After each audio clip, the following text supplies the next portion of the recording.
Hi hello friends, ನಮಸ್ತೆ. ಎಲ್ಲರೂ ಹೇಗಿದ್ದೀರಾ? ಇವತ್ತು ಬೆಳಗ್ಗೆನೇ ಟೀ ಮಾಡ್ತಾ ಇದ್ದೀನಿ. ಅದರ ಜೊತೆಗೆ ಬ್ರೇಕ್ಫಾಸ್ಟ್ ಕೂಡ ಮಾಡ್ಕೊಂಬಿಡೋಣ ಅಂದ್ಬಿಟ್ಟು ಬಿಸಿ ಬಿಸಿ ಟೀ ಜೊತೆಗೆ ಟೊಮೆಟೊ ಚಿತ್ರಾನ್ನ, ಬಾಳೆಕಾಯಿ ಫ್ರೈ ಕೂಡ ಮಾಡಿದ್ದೆ. ಹಾಗೆಯೇ ಸಾಲ್ಟ್ ಮತ್ತು ಪೆಪ್ಪರ್ ಬಾಕ್ಸ್ ತೊಗೊಂಡಿದ್ನಲ್ಲ, ಅದಕ್ಕೆ 2 ಫಿಲಪ್ ಮಾಡಿಬಿಟ್ಟು ಡೈನಿಂಗ್ ಟೇಬಲ್ ಮೇಲೆ ಇಡ್ತಾ ಇದ್ದೀನಿ. ಈಗ ಹಣ್ಗಳ ಟೈಮ್ ಆಗಿರೋದ್ರಿಂದ ಹಣ್ಗಳೇನ ತಿನ್ನಬೇಕಾದ್ರೆ ಪೆಪ್ಪರ್ ಮತ್ತು ಸಾಲ್ಟ್ ಕೇಳ್ತಾ ಇರ್ತಾರೆ. ಅದಕ್ಕೆ ಡೈನಿಂಗ್ ಟೇಬಲ್ ಮೇಲೆ ಇಟ್ಬಿಟ್ಟಿರ್ತೀನಿ, ಯಾವಾಗ ಬೇಕಾದರೂ ಎತ್ಕೊಂಡು ಹಾಕ್ಕೊಳ್ಳಿ ಅಂತ.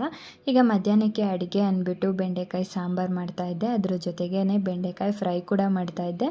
ಹಾಗೆಯೇ ಇನ್ನೊಂದು ಸ್ವಲ್ಪ ಏನಾನ ಸ್ಪೆಷಲ್ ಆಗಿರಲಿ ಅಂದ್ಬಿಟ್ಟು ನಾನು ಮೊಟ್ಟೆ ಆಮ್ಲೆಟ್ ಕೂಡ ಮಾಡ್ಕೊಂಡಿದ್ದೆ.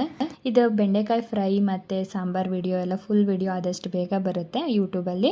ನಂತರ ಮಧ್ಯಾಹ್ನಕ್ಕೆ ಊಟ ಎಲ್ಲ ಆಗಿದ್ದಾಯಿತು. ಈಗ 4 ಗಂಟೆಗೆ ಜ್ಯೂಸ್ ಮಾಡಿಕೊಡ್ತಾ ಇದ್ದೆ ಮಗನಿಗೆ. ಕ್ರಿಕೆಟ್ಗೆ ಹೋಗ್ತಾನೆ 4:15 ಅಂದ್ಬಿಟ್ಟು ಜ್ಯೂಸ್ ಮಾಡಿಕೊಟ್ಟೆ.